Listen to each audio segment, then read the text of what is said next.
ஆண்டவருடைய பிள்ளைகளே, இந்த காலை பொழுதுல ஏசாயா 48:17 கர்த்தர் பேசுகிறாங்க. நீ நடக்க வேண்டிய வழியிலே உன்னை நடத்துகிற உன் தேவனாகிய கர்த்தர் நானே அப்படின்னு சொல்கிறாங்க. கருத்து என்ன தெரியுமா? கர்த்தருடைய வார்த்தையை நம்ம கொஞ்சம் கவனிக்கணும். அந்த வார்த்தை கீழ்ப்படிந்தால் சமாதானம், நீதி, நமது சந்ததிகளுக்கு ஆசீர்வாதம், பல நன்மைகள் நமக்கு கொண்டாகும். ஏன்னா நடத்துகிறவர் கர்த்தராமா. கிறிஸ்துவை அறிந்து கொண்டோம்.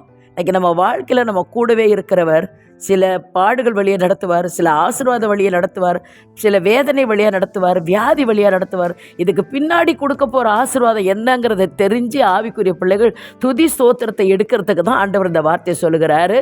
உன் தேவனாகிய கர்த்தர் உன்னை நடத்துகிறவர் நான் தானே.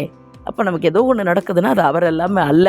அதான் வெளிப்படுத்தல் 7:14-17 வரைக்கும் சொல்லுது.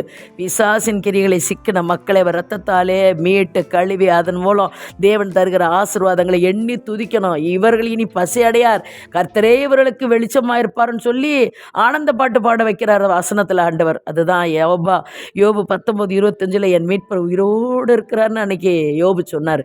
இதெல்லாம் நமக்காக எழுதி வச்சிருக்காங்க. நம்ம தேவன் உயிருள்ள தேவன், நம்ம ஒன்றும் செத்த தெய்வத்தை வணங்கலை. மரித்து உயிர் திறந்தோர் நமக்குள்ளே வாசமாக இருக்கிறவரை நம்ம வாழ்த்துக்கிறோம், வணங்குகிறோம், போற்றுகிறோம். நம்ம ஜீவனில் அசைவாடுகிறவர் நமக்குன்னு எதையும் செய்ய தயாராக இருக்கிறார்.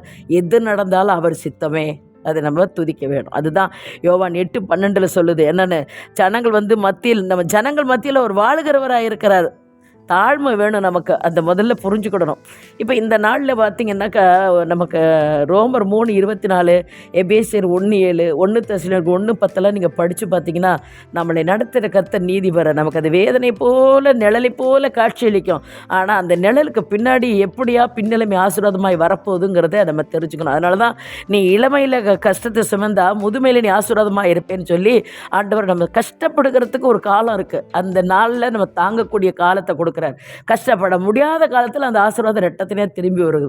அதனால தான் துன்பத்தை கண்ட வருஷங்களுக்கு சந்தோஷத்தை கட்டளிடும் என்று சொல்லி நம்ம சுபம் பண்ணிக்கிட்டு இருக்கோம். அதனால் கர்த்தர் நம்மளை கைவிட மாட்டார். வாங்க வெளிப்படுத்தினால் 21:24 என்ன சொல்லுது? தேவனோடு ஏனோக்க ஜாலியாக நடந்துட்டு போனார் பாருங்க.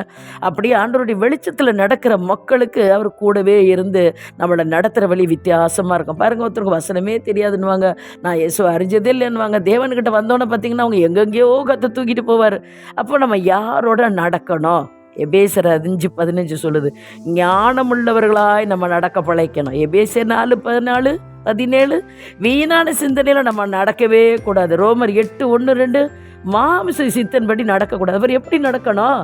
1 பேதுரு 1:15 பரிசுத்தமாய் கிறிஸ்துவுக்கு பிரியமாய். கொலேசியர் 1:10, கொலேசியர் 2:6 கிறிஸ்துவுக்கு மேற்கொண்டவர்களாய் வாழும்போது மாத்திரமே அவர் நடத்துகிற ஆட்டுக்குட்டியாக நான் இருப்போம். அதனால தான் ஆண்டவர் சொல்கிறாரு, நான் ஜீவனை கொடுக்க வந்தேன், என் குட்டிகள்லாம் என் மேய்ப்பறை குரலை கேட்குங்கிறார். அப்போ அவர் சத்தத்தை கேட்குற ஆட்டுக்குட்டியாக நம்ம ஜீவிக்கலாம். வாங்க ஜீவிப்போம். நல்ல ஆண்டவரை இந்த வேளைக்கு நன்றியோடு நாங்கள் துதிக்கிறோம்.